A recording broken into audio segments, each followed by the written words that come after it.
Today there are a lot of interesting updates from the Kupiansk direction. Here, along the Oskil River near Kupiansk, Ukrainian special forces just carried out one of the boldest operations of the war. In a surprise helicopter raid deep behind Russian lines, they landed undetected and tore through dugouts, safe houses and staging zones, shattering Russian preparations before their offensive could even begin. The Russian forces in this area maintain a very thin bridgehead on the west bank of the Oskil River, where the control of the town of Dvorichna allows them to accumulate and deploy forces across the river. Russians plan to use this bridgehead to tactically outflank Ukrainian forces in Kupiansk from the north, as well as to use it as a launching pad to link up with their other offensive in Kharkiv. The Ukrainians understand that the Dvorichna bridgehead will be a key staging ground for the Russian summer offensive in Kharkiv, and know that they must act quickly to undermine any future Russian effort here. The primary Russian weakness here is that their forces must cross the Oskil River by boat to reach their bridgehead on the western bank, which significantly complicates their logistics. This prevents them from deploying large numbers of heavy weapons, such as anti-tank guided missiles or manpads. The lack of man-portable air defenses makes the Russian bridgehead highly vulnerable to any aerial operations that the Ukrainians could conduct.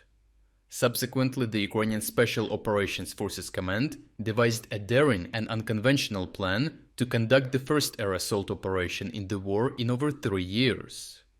They planned to fly over Russian lines and deploy several teams of special forces in the rear of the enemy, where they would conduct raids, gather intelligence, and direct fire onto concealed Russian deployment points.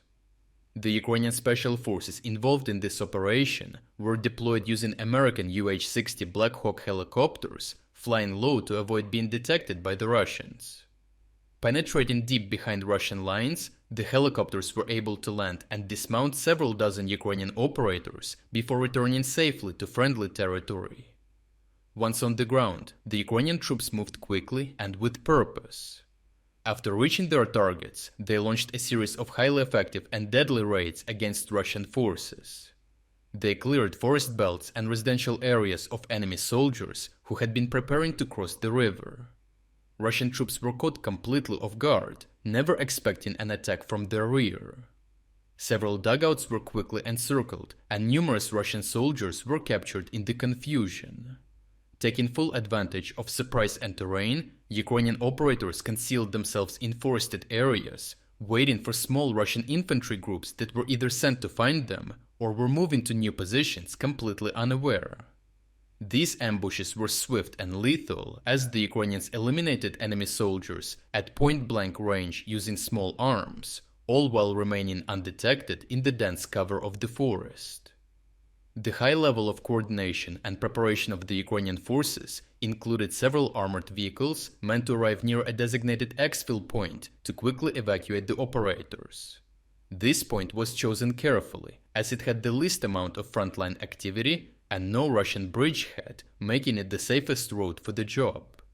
The Ukrainians moved through the dense forests behind the Dvorichna bridgehead and avoided areas with larger concentrations of Russian soldiers. The Ukrainian special operators, with intelligence gained from captured Russians, enabled the Ukrainian drone operators to identify large Russian strongholds standing in the way of the Ukrainian exfiltration. Artillery crews and heavy drone bombers were deployed, leading to the decimation of these Russian troops.